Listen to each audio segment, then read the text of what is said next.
Magandang araw po sa lahat and welcome back ulit sa aking mini vlog. Itong vlog na ito ay pinuntahan namin itong lugar na ito. So ito yung naka-location po nito ay Shikipmi, extension ng Shem Shoipo. So yan po yun.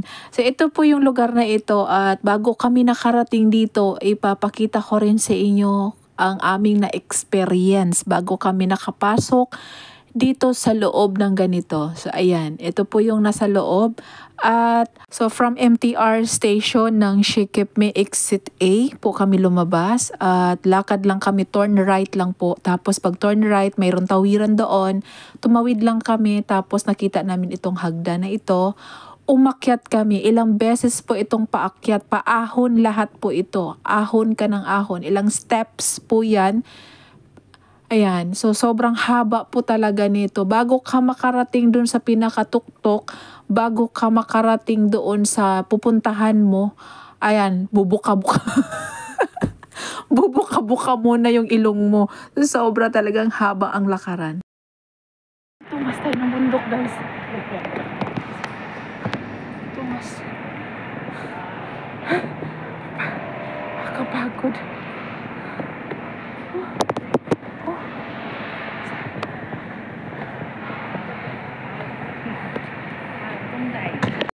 Puro ahon. Puro ahon ito.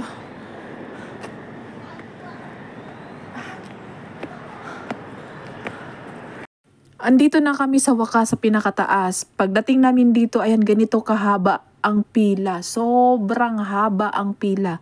Umabot kami ng 1 oras na nakapila kasi bawat doon pupasok sa loob, may limit lang kasi. Kaya iyan, antay kami ng antay.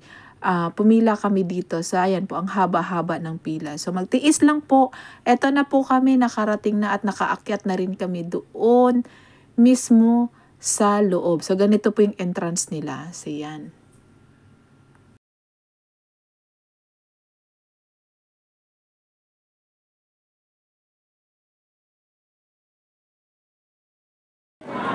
Puro siya bakal pala, oh.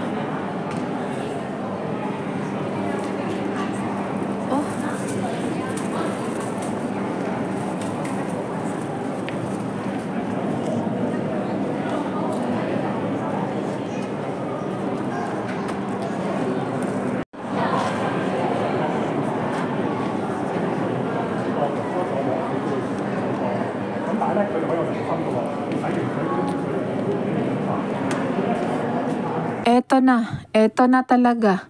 Sa mahabang lakaran, mahabang akyatan, mahabang pilahan, sa wakas, nakarating na rin talaga dito sa pinakaloob. So ito po yung marami pong tao ang pumupunta, pero bawat papasok dito sa loob, may limit lang siya. So 100 of tao lang ang bawat papasok sa loob. Tapos pagka mayroong lalabas, yung iba naman na nakapila doon, sila naman yung papasok. So, ganyan po yung sistema dito kapag pupunta ka dito. So, limit lang po kasi ang nandito sa loob kasi di naman siya ganun kalawak. Ito ay, so habang nag-ikot ako dito, nagulat ako, mayroon sila palang pakulo, mayroon din silang pailaw-ilaw. So, ganyan po, ayun o. Para gumanda naman din ang kanilang Tapos mayroong Christmas song tong na pinatugtog nila dito. So, yun.